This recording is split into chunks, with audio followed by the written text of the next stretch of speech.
Mr. Chair. Stuart Nash. Thank you very much, Mr. Chair.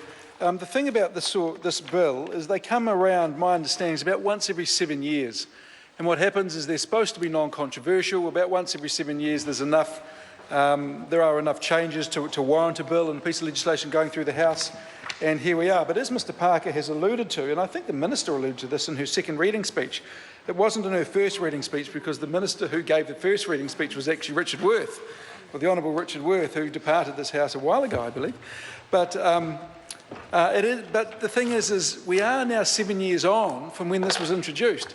So one thing I wouldn't mind knowing from the Minister actually is, are you going to put any SOPs forward? Are there any other parcels of land that should actually be included in this? Because from my understanding is we're about due for another piece of legislation along these lines, which will include all the other changes that councils and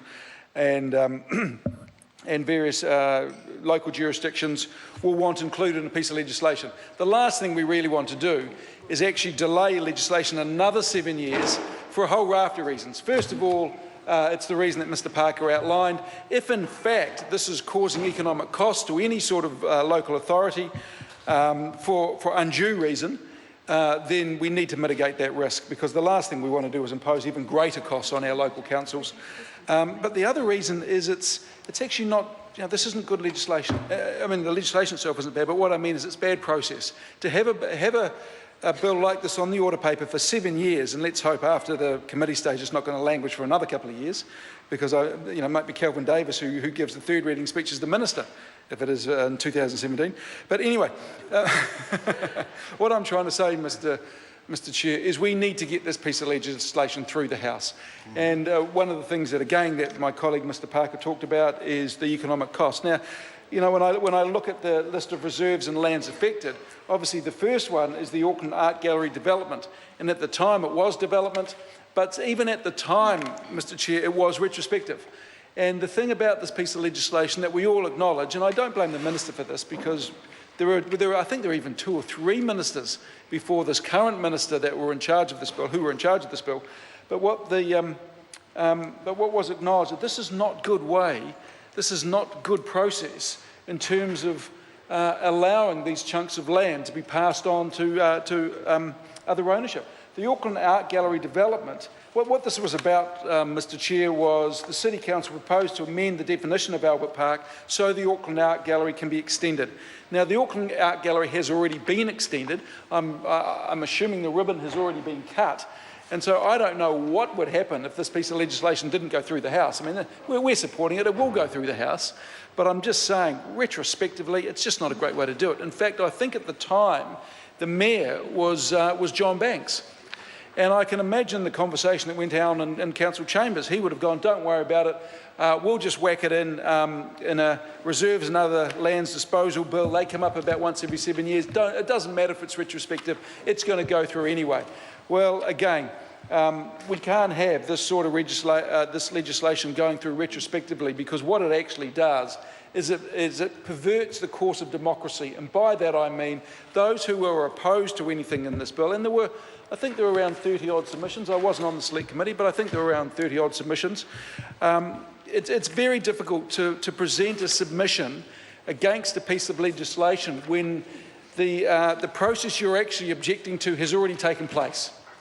And this is very much the case in this piece of legislation. And the Minister will be well aware of this, as are other members on the select committee, that a number of the submissions were to do with the Auckland Art Gallery.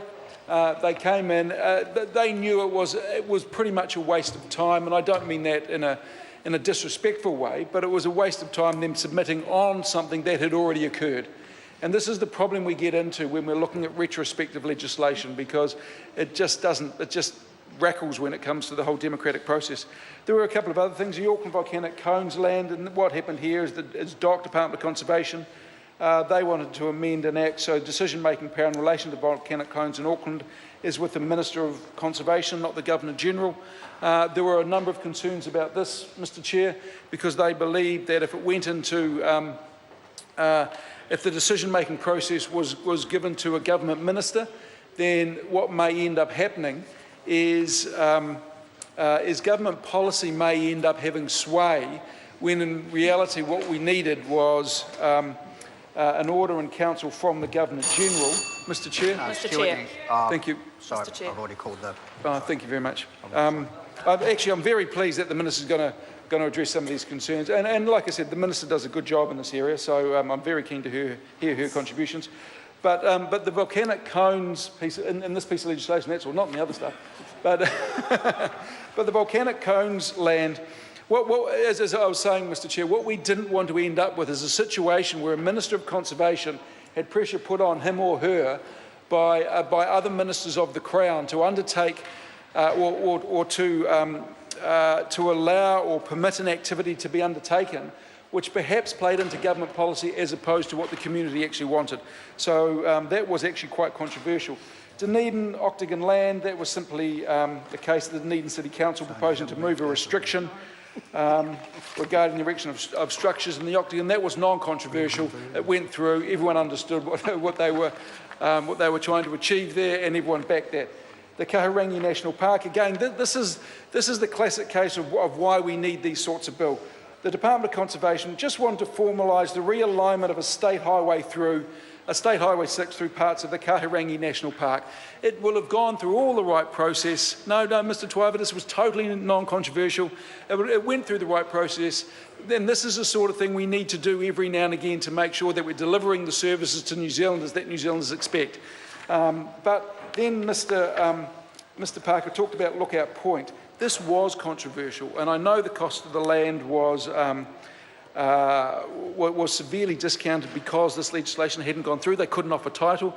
The other thing I understood, and I'm not too sure if I should be saying this, but I did get, someone did send me an email saying, you're speaking on this.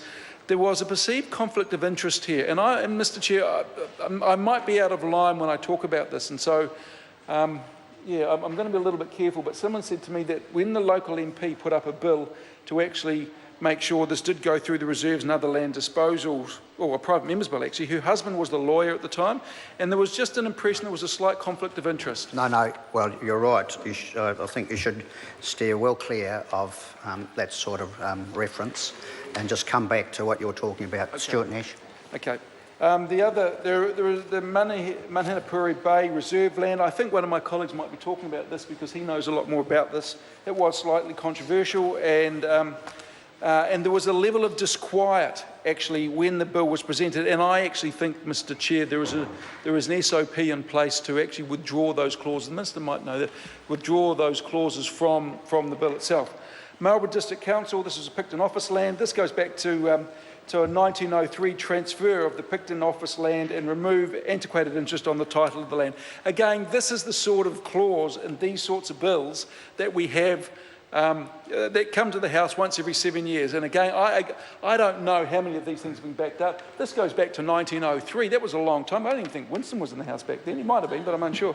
So it goes back a long time, and every now and again these things come up. And I suspect more and more of them are going to come up as councils are challenged to have a look at their balance sheets and say, okay, what is necessary, what is antiquated, how do we upgrade everything, because the level of governance requirements on local authorities is getting, I wouldn't say more and more onerous, but ratepayers and government are expecting a higher level of engagement and a much greater level of accountability. So I suspect we're going to see a lot more of these clauses where 1903 pieces of legislation or 1903 transfers or similar instances are going to need to be remedied just to bring it up to 21st century standards.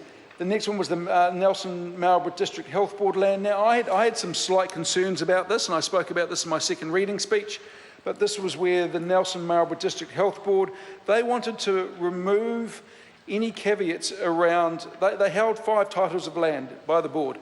And the caveat around these pieces of land was that it could only be used for District Health Board purposes.